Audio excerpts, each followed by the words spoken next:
오늘 저는 죄의 권능보다 강한 은혜의 통치, 이런 제목으로 하나님의 말씀을 증언하겠습니다. 인류 역사는요, 두 역사의 대립입니다. 하나는 죄와 사망의 역사이고 다른 하나는 의와 생명의 역사입니다. 죄와 죽음의 역사는 인류를 대표하는 아담 한 사람에 의해 시작되었습니다. 의와 생명의 역사는 또 다른 대표이신 예수 그리스도에 의해 시작되었죠. 바로 이 두 개의 대립으로 역사를 보는 것이 기독교 역사관이고, 이 두 개의 구도의 대립 관점으로 세상을 바라보는 것이 기독교 세계관입니다. 본문에서 바울은 이 두 구도로 말씀을 전개 나가고 있는데요. 한번 보세요 한번. 5장 15절 시작. 그러나 그 거저 주시는 선물은 또한 그 범죄와 같지 아니하니 이는 한 사람의 범죄를 통해 많은 사람이 죽었다면 하나님의 은혜와 또 한 사람 예수 그리스도에 의한 은혜로 말미암은 선물은 많은 사람에게 더욱더 넘쳤기 때문이라. 여기 나오는 한 사람의 범죄를 통해, 이것과 또 아래 또 한 사람 예수 그리스도에 의한 은혜로 말미암은, 두 구도가 보이시죠? 오늘 본문은 은혜를 강조하시면서 아담의 범죄 사실을 먼저 우리에게 증언하고 있습니다. 그리고 그것을 예수 그리스도의 은혜와 대조시키고 있습니다. 17절 보시면 한 사람의 범죄로 말미암아 사망이 한 사람을 통해 군림하였다면 은혜와 의의 선물을 넘치게 받은 자들은 한 사람 예수 그리스도를 통해 더욱더 생명 안에서 군림하리라. 똑같습니다. 18절 19절 있습니다. 시작. 그러므로 한 사람의 범죄로 말미암아 심판이 모든 사람에게 와서 정죄를 받게 한 것 같이 그렇게 한 사람의 의로 말미암아 그 거저 주시는 선물도 모든 사람에게 와서 생명의 의롭다 하심을 얻게 하였나니 이는 한 사람의 불순종에 의해 많은 사람이 죄인이 된 것 같이 그렇게 한 사람의 순종에 의해 많은 사람이 의롭게 될 것이기 때문이라. 로마서 5장 본문에서 가장 많이 등장하는 단어는 one man, 한 사람이란 말입니다. 한 사람 아담과 한 사람 예수 그리스도를 대조하고 있습니다. 한 사람 아담이 인류에게 끼친 어마어마한 영향을, 그리고 또 한 사람이 예수 그리스도께서 인류에게 끼친 어마어마한 영향을 대조하고 있습니다. 이 구조를 좀 자세히 보겠습니다. 먼저 첫 번째로 우리가 기억해야 될 첫 번째 구조는요, 아담으로 대표되는 죄와 사망의 역사입니다.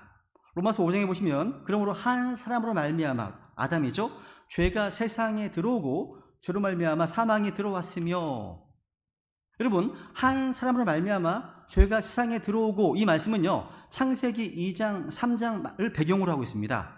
창세기 2장 9절에 보시면 동산 에덴 동산 한 가운데 생명나무가 있었고 선악과도 있었습니다. 동산 한 가운데요. 그런데 하나님의 명령을 보세요. 16절 시작. 주 하나님께서 남자에게 명령하여 이르시되 동산의 모든 나무에서 나는 것은 내가 마음대로 먹어도 되지만 내가 그 나무에서 나는 것을 먹는 날에 반드시 죽으리라 하시니라. 하나님께서요 동산의 모든 것을 다 먹고 누릴 권한을 주셨지만 동산 한 가운데 두신 선악과는 먹지 말라 명령하셨습니다. 왜 그런 조치를 취하셨을까요? 만약 하나님께서 아끼시는 것이라서 인간이 손대면 안 되는 거라면 유혹을 받지 않도록 좀 구석진 데다 두시지 왜 동산 한 가운데 두셨을까요? 하나님께서 동산 한 가운데 두신 선악과는 어떤 의미가 있었을까요? 이유가 있었습니다. 아담과 이브는요 하나님께서 금하신 선악과를 바라보면서 자기의 존재, 자기의 신분, 자기의 위치를 자각해 있습니다. 그러니까 아담과 이브는요 하나님께서 동산 한 가운데 두신 선악과를 볼 때마다 이런 사실을 자각하게 됩니다. 하나님이 내게 이 동산의 모든 것을 다 누리고 사용할 수 있는 권한을 주셨지만 그럼에도 이 모든 것은 내 것이 아니구나, 하나님의 것이구나, 내가 누리는 모든 것은 하나님으로부터 위임받은 것이구나, 창조 주는 하나님이시고 나는 그의 피조물이구나 라는 인식입니다. 아담은 왕으로 세워졌습니다. 온 생을 지배하러 가셨거든요. 그런데 선악과를 볼 때마다 내 위에 계시지 깨닫는 겁니다. 이걸 위한 도구가 선악과였다는 거죠. 그래서 선악과는 동산 한가운데 위치해야만 했습니다. 그런데 아담과 이브가 그것을 파괴해버렸습니다. 선악과를 따먹은 행위는요, 하나님의 자리를 넘보는 반역행위라고 할 수 있습니다. 이것이 12절에 나와 있는 한 사람으로 말미암아 죄가 세상에 들어오고 라는 의미입니다. 그런데 여기까지는 이제 설명이 어렵지 않습니다. 근데 그 다음 부분이 문제죠, 그죠? 다시 한번 읽어볼까요? 시작. 그러므로 한 사람으로 말미암아 죄가 세상에 들어오고 죄로 말미암아 사망이 들어왔으며 이로써 사망이 모든 사람에게 전달되었으니 이는 모든 사람이 죄를 지었기 때문이라. 분명히 앞부분에는 한 사람으로 말미암아 이렇게 한 사람 단수가 언급되는데요, 그 다음에 모든 사람이 복수로 이어지고 있습니다. 여기에 문제가 있죠. 한 사람으로 말미암아 시작된 죄가 왜 모든 사람이 죄를 지은 것으로 연결될까요? 억울하잖아요. 내가 지은 것도 아닌데, 그죠? 그 이유는 아담 한 사람의 행동은 자기 혼자만의 행동이 아니라 인류를 대표한 행동이었기 때문입니다. 이런 대표적인 한 사람의 행동에 의해서 나머지 사람들이 그 결과에 참여하게 되는 케이스는요, 우리 실제 삶 가운데도 많이 있습니다. 얼마든지 있습니다. 예를 들어서 파일럿, 비행조종사 한 사람의 자살 시도, 그 실수 때문에 그 비행기에 탄 모든 사람이 같은 비극을 경험하는 거예요. 회사의 대표 한 사람의 그릇된 결정 때문에 그 회사에 참여한 모든 사람들이 동일한 운명을 나누게 되죠. 그런 면에서 인류는 운명 공동체라고 할 수 있습니다.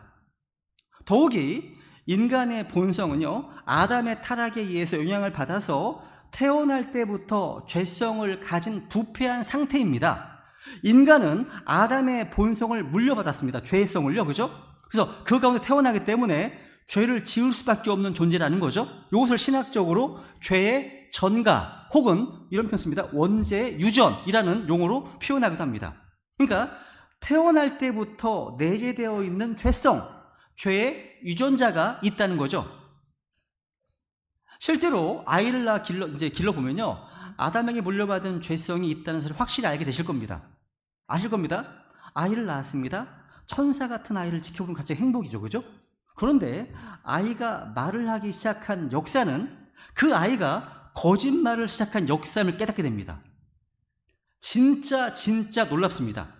아이에게 거짓말을 가르친 적이 없는데 본능적으로 거짓말을 합니다. 시작한다는 거죠. 그러니까 죄는요, 가르치고 배워서 습득되는 게 아니라 태어날 때부터 우리 안에 내재해 있구나 아는 거죠. 그래서 다윗이요, 밧세바와 범죄하고 난 후에 시편에서 이렇게 처절히 고백한 게 무엇입니까? 읽습니다. 시작. 보소서, 내가 불법 가운데 성성되었으며 내 어머니가 죄 가운데서 나를 수태하였나이다. 내 어머니가 in sin, 죄 안에서 나를 수태하였나이다. 모태 신앙이 아니라 모태 죄인인 거죠. 모태 죄인, 따라서 모태 죄인. 여러분, 다윗이요, 이 음행의 죄, 성적인 죄를 짓고 나서부터 죄인이 된 게 아닙니다. 그 이전부터, 태어날 때부터 자기 안에 죄의 부패한 그러니까 죄의 유전자가 들어있다 고백하는 겁니다. 그래서 우리가 복음 집회에서 이런 말씀 드렸죠? 기억하실 겁니다. 죄를 지어서 죄인이 아니고 죄인이어서 죄를 짓는 것이라고요. 맞죠? 이게 죄의 유전입니다. 그러면 복음의 능력이 뭐죠? 죄로 말미암아 태어날 때부터 내면의 질서가 파괴된 상태를 다시 원상태, 그러니까 복구시켜주는 것이 바로 그리스도의 복음입니다. 이게 복음이 가진 권능이에요. 예수님을 자신의 구원자로, 자신의 주님으로 믿고 난 이후에 우리 내면에 확실한 질서와 권위가 세워집니다. 예수 그리스도를 내 삶의 주인으로 인정하고, 그 로드십이라고 하죠, 그 주대심을 인정하는 삶의 태도를 회복한 사람들이 바로 우리 크리스찬들입니다. 그래서 바울이 로마서 1장 26절 말씀하시죠? 16절 시작. 내가 그리스도의 복음을 부끄러워하지 아니하노니 이는 그 복음이 믿는 모든 자에게 구원을 주시는 하나님의 권능이기 때문이라. 먼저는 유대인에게요 또는 그리스인에게로다. 여러분, 바울이 왜 그리스도의 복음을 하나님의 파워, 하나님의 권능, 그리스로 다이너마이트 이렇게 표현했을까요? 이 바울의 선포는요, 아담으로 대표되는 인간이 무너뜨린 선악과를 복구시켜주는 그런 차원에서의 권능인 겁니다.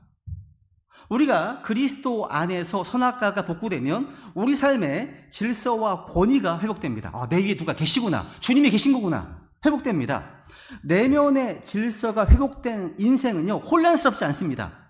내면의 질서가 회복된 가정은 마찬가지예요. 예수님의 주되심을 인정하고 하나님의 하나님 되심을 인정하는 태도가 바로 선악과가 복구된 인생의 모습인 겁니다. 이것을 설명하는 두 번째 대지가 이겁니다. 구도죠. 바로 예수 그리스도 대표되는 의와 생명의 역사입니다. 읽어볼까요? 시작. 이것은 죄가 군림하여 사람을 사망에 이르게 한 것 같이 그렇게 은혜도 의를 통해 군림하여 예수 그리스도 우리 주로 말미암아 영원한 생명에 이르게 하려 함이라. 여기 나오는 군림한다 라는 단어는 영어로 레인입니다. 통치한다, 지배한다, 다스린다 이런 뜻입니다. 본문의 가장 중요한 키워드 중에 하나가 이 단어입니다. 이 표현이 무려 5번 반복되고 있습니다.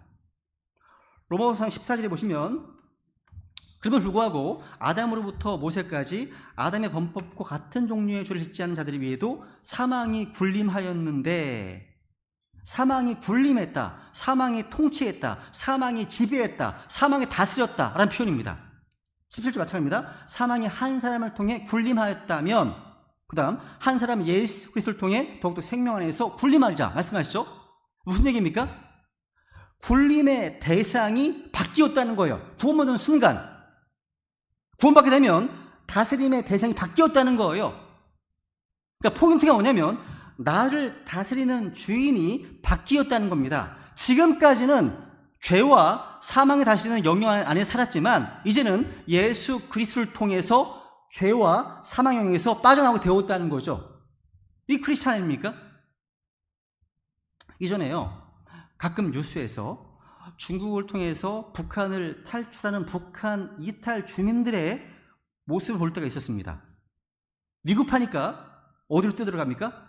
미국 대사관으로 뛰어들어갑니다. 일단 미국 대사관으로 뛰어들어가기만 하면 더 이상 중국 경찰이 손댈 수가 없거든요. 왜 그렇습니까? 땅은 중국 땅이지만 미국 대사관으로 들어가게 되면 그곳은 미국 정부가 통치한 영역이기 때문입니다. 이 세상은요, 반란군 같은 악한 영들이 장악하고 있습니다. 그래서 죄와 죽음의 권세가 드리워진 세상입니다. 그리고 이 악한 세상에 발을 딛고 살 수밖에 없는 우리지만, 그러나 예수 그리스도의 십자가의 대수로 말미암아 구원받은 사람은요, 하나님의 다스림의 영역 안으로 들어간 사람들입니다. 우리의 신분이에요. 이것이 본문에서 5번이나 반복해서 강조한 군림한다, 레인, 이 표현의 의미입니다. 그러니까 이제 우리의 주인이 바뀌었다는 거예요. 저는 이것을 홍해를 가른 모세의 기적을 가지고 설명할 수 있습니다. 이집트에서 종살이하던 이스라엘 백성이요, 자기 힘으로 홍해를 건넜습니까? 아니죠. 유월절 어린 양의 피로 구속을 받고 하나님의 전적인 은혜로 홍해를 건넜습니다. 홍해를 건너는 행위로 이스라엘 백성은요, 끔찍한 이집트의 종살이, 이집트의 통치 영역에서 완전히 벗어나게 되었죠. 그죠? 그런데 구약의 이스라엘 백성들을 보면요, 이들이 이미 홍해를 건너 이집트에서 벗어났지만 광야 생활 내내 오랜 노예 생활로 인해서 생긴 어떤 그 노예 근성을 버리지 못했습니다. 이것이 아마 이 땅에서 우리의 모습일 수 있습니다. 이 모습이요. 그렇기 때문에 우리는요, 이 땅을 살아가는 동안에 이 죄와 사망의 영향력에서 벗어나서 의와 생명의 영향력 안으로 들어가기 위해서 몸부림치고 은혜를 구해야 됩니다. 그리고 지금은 비록 우리가 주 예수 그리스도를 믿으면서도 죄의 자리에 종종 빠지곤 하지만 은혜의 다스림, 은혜의 영향력 아래에 놓이기를 갈망하면서 죄를 끊어 나가야 한다는 거죠. 이 과정을 성화라고 하는 겁니다.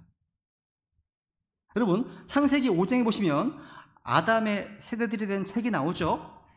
족보가 쭉 열거됩니다. 아담, 셋, 에도 쭉 나오죠. 보세요. 한번 보시면 아담이 셋을 낳고요, 또 낳았고, 또 살았고, 죽으니라, 또 죽으니라, 또 죽으니라 반복되고 있습니다. 그죠? 한마디로 창세기 5장은 죽으니라 역사예요.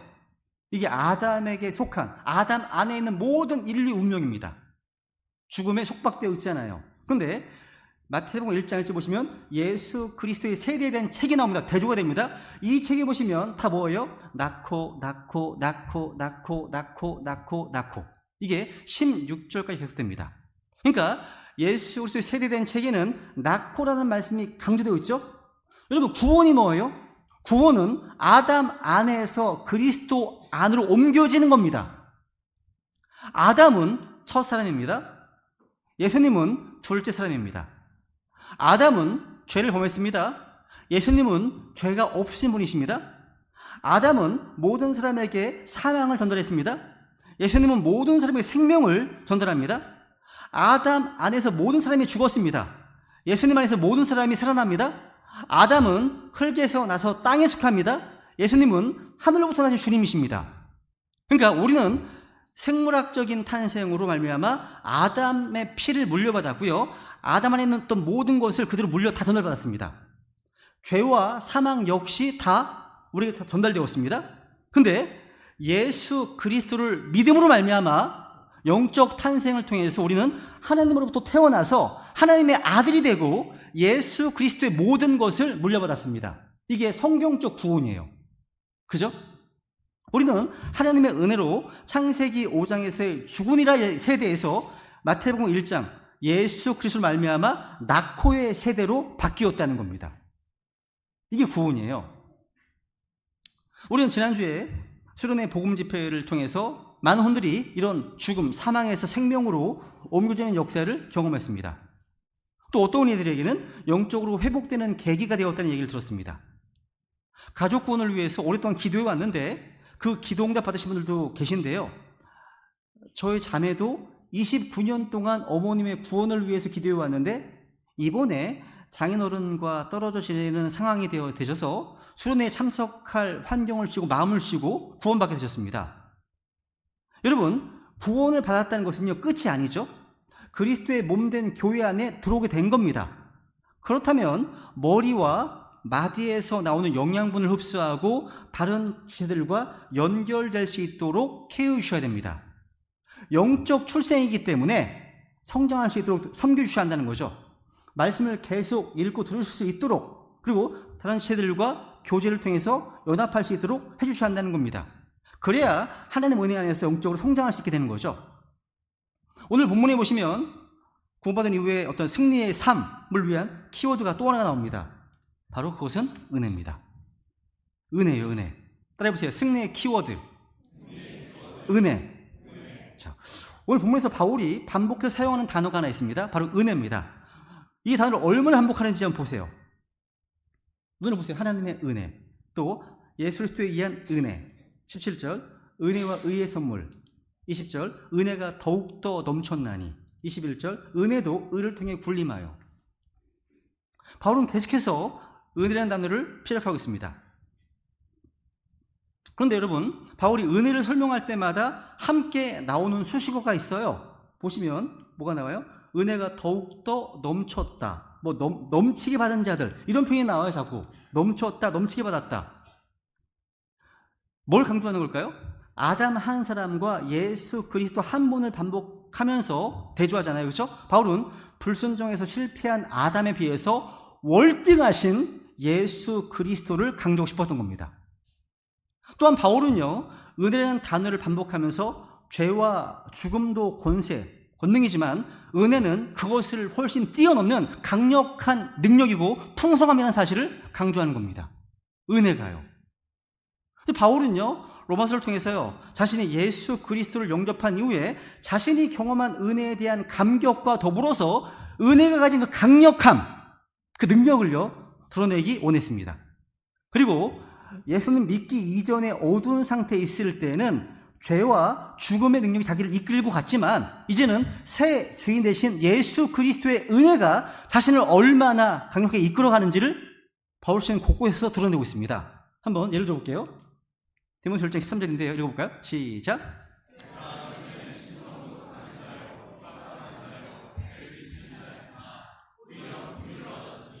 이는 내가 믿지 아니한 가운데 알지 못하고 그것을 하였기 때문이라. 여기 보시면 바울이 귀한 게 뭐예요? 대부분의 사람들이요, 바울을 이방인의 사도고 이방인의 교사로서 주님께 크게 쓰임받은 사역자로 보았지만, 근데 바울은요, 틈만 나면 비참했던 과거의 자기 모습을 계속 노출시켰습니다. 스스로 내가 저는 신성 모독하는 자요, 핍박하는 자요, 해를 끼치는 자였다, 이렇게 자기를 비하하는 것은요, 바울이 가진 은혜에 대한 확신 때문입니다. 자신이 비참했던 과거를 고백한 바로 다음에 이렇게 고백합니다. 14절 시작. 우리 주의 은혜가 그리스도 예수님 안에 있는 믿음과 사랑과 함께 넘치도록 풍성하였도다. 사실은 그렇게 비참한 존재였지만 지금은 주님의 그 은혜가 넘치도록 풍성한 삶을 살고 있다는 고백입니다. 우리도 바울처럼 은혜가 다스리는 풍성한 삶을 살아야 되겠죠. 오늘 본문에 나와 있는 은혜와 관련된 말씀 가운데 제가 꼭 기억해야 될 두 가지 표현이 있습니다.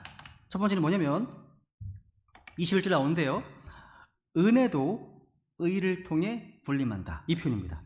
따라해보세요. 은혜도 의를 통해 군림한다. 은혜가 무엇을 통해서 군림한다고? 다스린다고요? 의를 통해 다스립니다. 은혜가 나를 다스리고 그 은혜가 내 삶에 영향을 미치려면 내가 죄악 가운데 있으면 안 되겠죠. 우리의 새 주인은 예수 그리스도십니다. 이스라엘 백성들이 홍해를 건너서 이제 더 이상 악한 이집트 왕의 통치를 받지 않는데도 불구하고 틈만 나면 이집트의 옛 습관을 쫓았던 것처럼 우리도 그럴 수가 있습니다.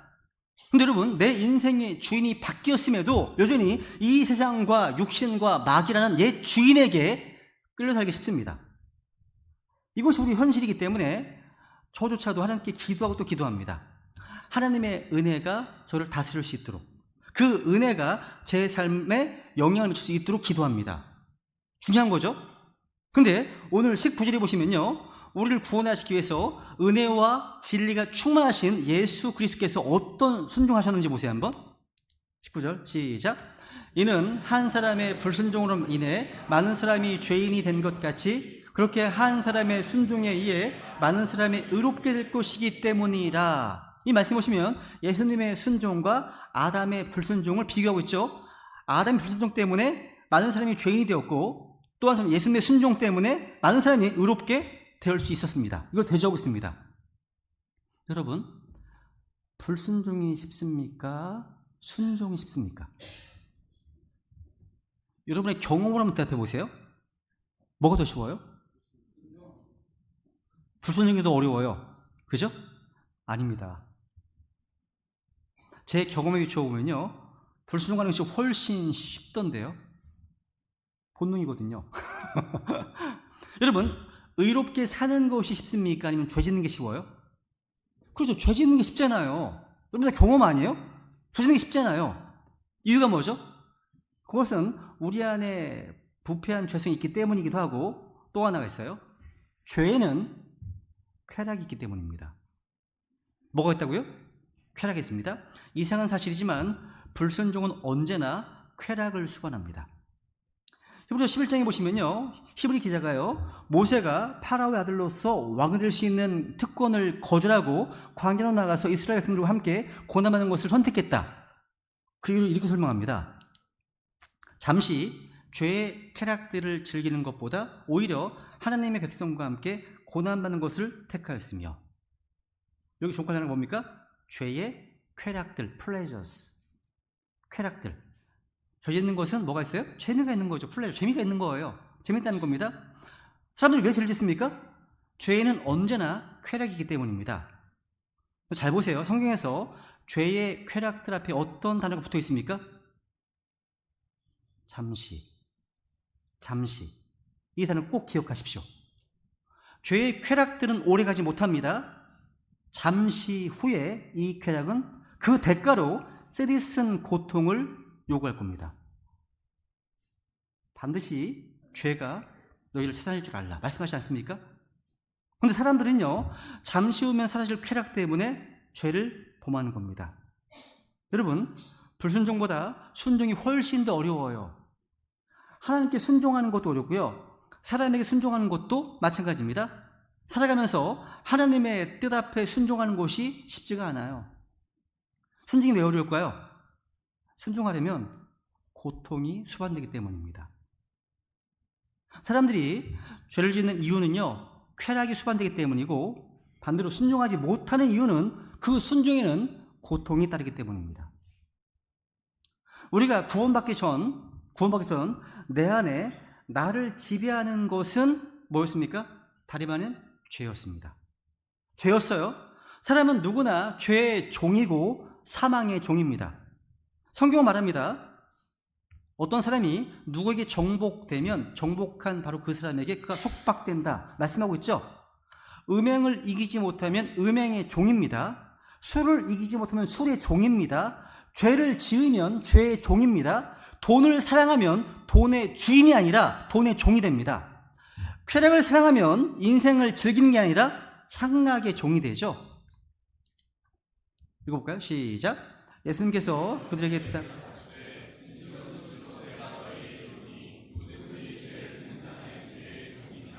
누구든지 죄를 짓는 자는 죄의 종이니라.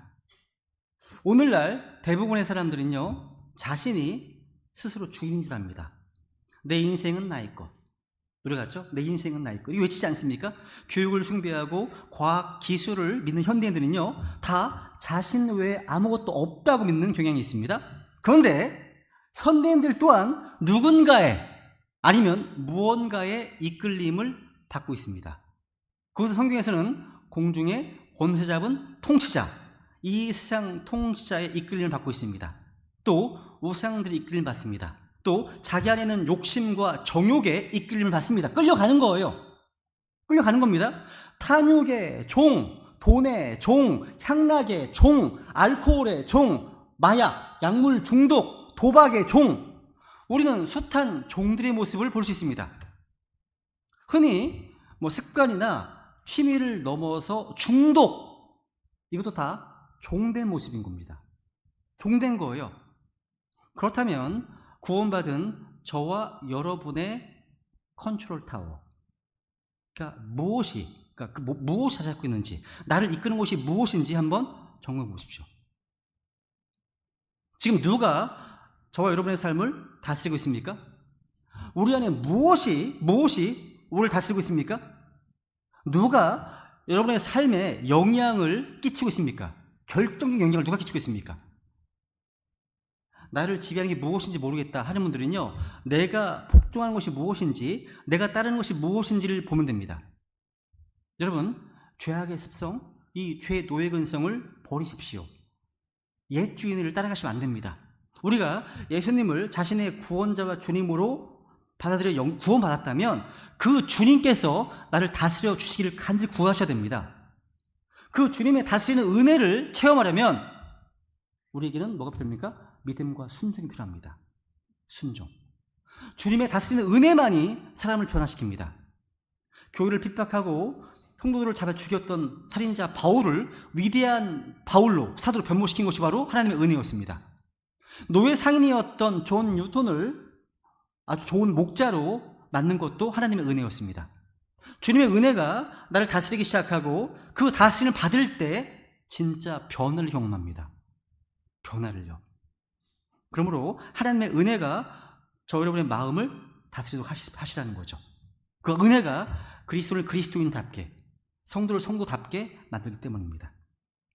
제가 이제 어떤 책에 보니까요, 은혜 관련해서 사전을 인용하면서 이렇게 정의하는 걸 봤습니다. 처음 본 정의였어요. 인용했습니다. 은혜란 마음을 거쳐 삶으로 나타나는 신적 영향력이다. 이번이 마음에 와닿습니다. 특히 마음을 거쳐라고 하는 표현이 제 눈을 사로잡았습니다. 은혜는요, 마음에 가둬두는 것이 아니에요. 오늘날 수많은 성도들이 은혜를 마음에 가두어둬요. 은혜란 저런 뜻이구나. 잘 들었다, 깨달았다, 끝. 이거예요.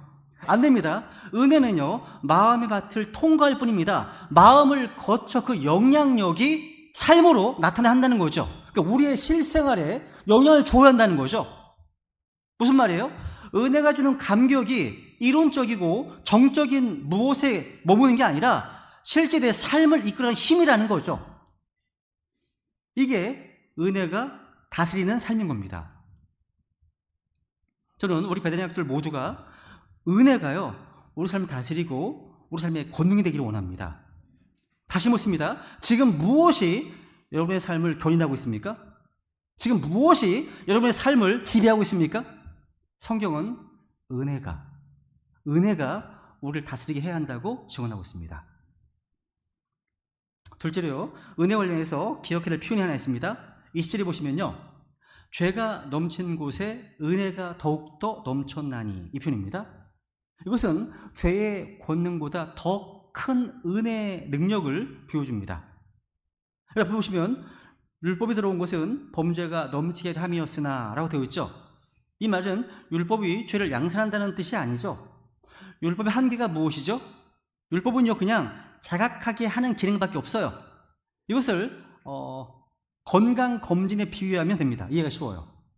율법이 그겁니다. 건강검진은요, 어디에 이상이 생겼는지 몰랐던 것을 자각하게 하는 기능은 있지만 그 병을 고치고 회복할 수 있는 일은 못하잖아요. 이게 율법의 한계예요. 한계입니다. 이에 반해 죄가 넘친 곳에 뭐가요? 은혜가 더욱더 넘쳤나니, 지금 율법과 달리 은혜는요, 우리의 연약함을 자각하기도 하지만 그것으로 끝나지 않고 치유하고 회복시켜주는 역할을 한다는 겁니다. 은혜입니다. 이게 은혜입니다. 율법은 죄를 자각하게 하지만 고치는 기능이 없는 것에 반해서 은혜는 치유하고 회복하는 능력이 있다는 것. 더 중요한 것은 우리로 하여금 그 은혜 때문에 감사하고 감격하는 삶을 살게 해준다는 겁니다. 이것을 제가 탕자의 비유에 나오는 둘째 아들 생각하면, 여기 나오는 죄가 넘친 곳에 은혜가 더욱 넘쳤다 말씀이 확 와닿습니다. 여러분, 이 못된 둘째 아들이요, 아버지 속을 뒤집어 놓습니다. 그리고 엄청난 재산을 허랑방탕하게 다 쓰고 나중에는 돼지들이 먹는 곡식 껍질도 못 구해서 아주 비참한 자리에 빠졌을 때 비로소 깨닫습니다. 결심합니다. 아버지한테 가야 되겠다고. 회개죠. 가야겠다고. 그래도 염치는 있어요. 아들이 아니라 품꾼 중 하나로 가겠다고 합니다. 보세요. 읽어볼까요? 시작. 더 이상 아버지의 아들이라 불릴 자격이 없나이다. 나를 아버지의 품꾼들 중 하나로 삼아주소서 하리라. 둘째 아들 이 고백, 눈물의 고백 앞에 아버지가 어떻게 반응합니까? 22절 시작. 아버지가 자기 종들에게 이르되 가장 좋은 옷을 가져다가 그에게 입히고 그의 손에 반지를 끼우고 그의 발에 신을 신기라. 여기 이 내용은요, 모두가 다 아들로서의 신분을 회복시켜 주시는 아버지의 마음과 의도가 담겨 있습니다. 그러니까 품꾼으로라도 받아주시면 여한이 없겠다는 둘째 아들에게 아들의 신분으로 회복해 주시는 아버지 은혜가 임했을 때 이 둘째 아들에게 적용되는 말씀이 무엇일까요? 죄가 넘친 곳에 은혜가 더욱더 넘쳤나니. 그것만 들으면요, 성경은요, 그 이후의 내용은 안 나오지만 안 봐도 딱 그려지지 않습니까? 이 둘째 아들은 죽을 때까지 아버지의 은혜에 감격하며 아버지의 그림자만 봐도 눈물을 흘렸을 것 같습니다. 품꾼으로조차도 불러주지 않아도 할 말 없는 자신을 아들 부르시는 아버지, 그 아버지의 은혜가 얼마나 감격스러웠을까요? 이걸 보면요, 탕자의 비유에 나오는 이제 첫째 아들, 큰 아들의 문제가 금방 드러나요. 큰 아들은요, 자부심이 있었습니다. 나는 둘째, 저놈과 달라. 나는 아버지의 마음을 아프게 한 적도 없고 가출한 적도 없고 늘 아버지 곁에서 아버지를 섬겼다고. 이 첫째 아들입니다. 이렇게 자부심이 넘쳤던 큰아들이지만 그의 문제가 무엇이죠? 큰아들은 그것 때문에 동생을 무시하고 상대적인 우월감에 빠져 있습니다. 그리고 더 큰 문제는 뭡니까? 그것 때문에 아버지에 대해서 화가 나 있다는 겁니다. 이것이 가장 치명적인 문제예요. 저는 이 비유 속에 나오는 큰아들과 둘째 아들을 보면서 혹시 우리 성경 신자들이 둘째 아들과 같은 어떤 감격과 기쁨으로 겸손하게 신앙생활을 하기 시작했는데 어느 순간인가 매일 화가 나 있는 큰아들로 바뀌어 있는 것은 아닌가 하는 염려가 들 때가 있습니다. 특히 언제? 유튜브 댓글을 볼 때, 다른 교회 어떤 댓글을 보는데 왜 이렇게 화가 나 있지? 사람들 다 화가 나 있지? 뭐 이런 거 볼 때가 있어요. 저 사람은 저게 문제고 이 사람은 이게 문제고 저게 문제고 뭐 이런 기분 나빠 이런 것들, 댓글들. 이것은요, 둘째 아들의 감격을 잃어버리고 매일 화가 나 있는 첫째 아들로서 좀 변질되고 있는 모습이 아닌가? 저는요, 제가 구원받은 지 오래된 성도님들과 구원받은 지 얼마 안 된 성도님들을 보니까 구원받은 지 얼마 안 된 성도님들에게는 특징이 있어요. 특징이 있더라고요. 그게 뭔지 아세요? 우선 눈물이 많아요. 눈물이 많습니다. 그리고 감격이 많습니다. 말씀을 증언할 때, 또 우리가 찬양을 부르거나 들을 때 손수건을 꺼내시는 분들이 있거든요. 그분들은 종종 구원받은 지 얼마 안 되신 분들이 많다는 거죠. 그렇다면 구원받은 지 오래되신 분들은 어떠십니까? 10년 됐고 20년 됐고 30년 됐어요. 주의 말씀을 향합니다. 뭐 다 했던 거지 뭐 아무 느낌 없을 수 있잖아요. 매너리즘이 빠져가지고. 그런데 구원받은 지 얼마 안 되신 분들은 눈물을 흘리시면서 드시면서 하시거든요. 큰일이다. 큰일이다. 여러분 혹시 내가 처음 예수님 믿었을 때 둘째 아들과 같은 감격이 여전히 있으십니까? 아버지 생각만 하더라도 눈물이 나고 자격 없는 나를 구원해 주신 그 하나님의 은혜를 생각하면 세상에 용서 못할 일이 없을 것 같은 그런 감격과 감사가 우리에게 있습니까? 이 감사와 감격이 있으면 누군가 나를 괴롭혀도 에이, 저 정도 용서 못해. 넉넉한 마음이 생깁니다. 이것이 은혜의 감격이 주는 순기능인 겁니다. 이게요. 저는요, 구원받고 난 이후에 초창기에 정말 많이 울었어요. 만약 제 평생 흘리는 눈물의 양을 측량할 수 있다면 그 1, 2년 동안 흘렸던 눈물이 제 평생 흘린 눈물의 절반 정도 되는 것 같습니다. 나 같은 게 뭐라고 하나님 나를 구원해 주시지? 그 의리가 너무 커서 그때의 모습을 되돌아보면요, 은혜의 눈물이 있는 둘째 아들로 시작한 것이 분명합니다. 그런데 요즘은 눈물이 말라버린 것 같습니다. 그러다 보니 그냥 이런 생각을 합니다. 저는 감격인 둘째 아들로 시작해서 지금은 매일 화가 나 있는 큰아들로 변질되어 있는 거 아니야? 이것을 두렵게 합니다. 여러분 어떠십니까? 지금도 둘째 아들에 대한 감격과 기쁨이 있으십니까? 겸손이 있습니까? 마지막 한 구절 보고 마치겠습니다. 같이 읽겠습니다. 시작. 맨 마지막에는 정해진 때를 벗어나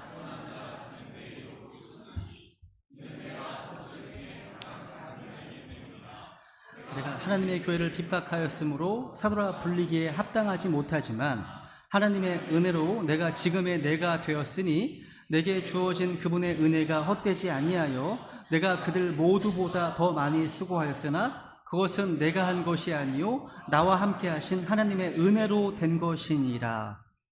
바울을 이끄는 힘이 무엇이죠? 정인인 때를 벗어나 태어난 자, 자격 없는 자, 교회를 핍박했던 사도라 불리기에 합당하지 않은 자였던 자신을 사도로 불러주신 그 주님의 은혜, 그 은혜의 감격으로 살았던 인물이 바로 사도 바울입니다. 여기 보시면 10절에 보시면요, 그러나 벗이 나오죠. 그러나 하나님의 은혜로 내가 지금의 내가 되었으니 라고 되어 있습니다. 자신은 자격이 없습니다.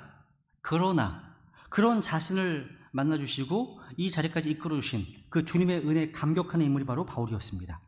그 감격이요, 우리 안에도 이 그러나의 은혜가 회복되어야 됩니다. 자격 없는 우리를 만나주시고 의롭다 칭해주신 하나님의 그 은혜에 대한 감격, 이게 회복되어야 한다는 거죠. 그죠? 나는 왜 이 모양이지? 나는 왜 이것밖에 안 되지? 이 싶을 때 은혜가 필요합니다. 첫째 아들의 자리가 아니라 자격 없는 자신을 받아주신 아버지에 대한 감격으로 눈물 흘렸던 둘째 아들의 자리를 되찾아야 한다는 거죠. 그러면 살아가는 모든 순간이 주님의 은혜임을 깨닫게 될 것입니다. 우리 이 시간 이 말씀을 들으시는 모든 시대들에게 그리스도의 십자가의 복음이 우리 내면에 작동되어서 은혜가 우리의 삶에 영향을 발휘하고 은혜가 우리를 다스리게 되기를, 그래서 그 은혜에 대한 감격으로 날마다 살아가게 되기를 간절히 소원하면서 주님께 이 시간 은혜를 구하겠습니다. 하시겠습니다.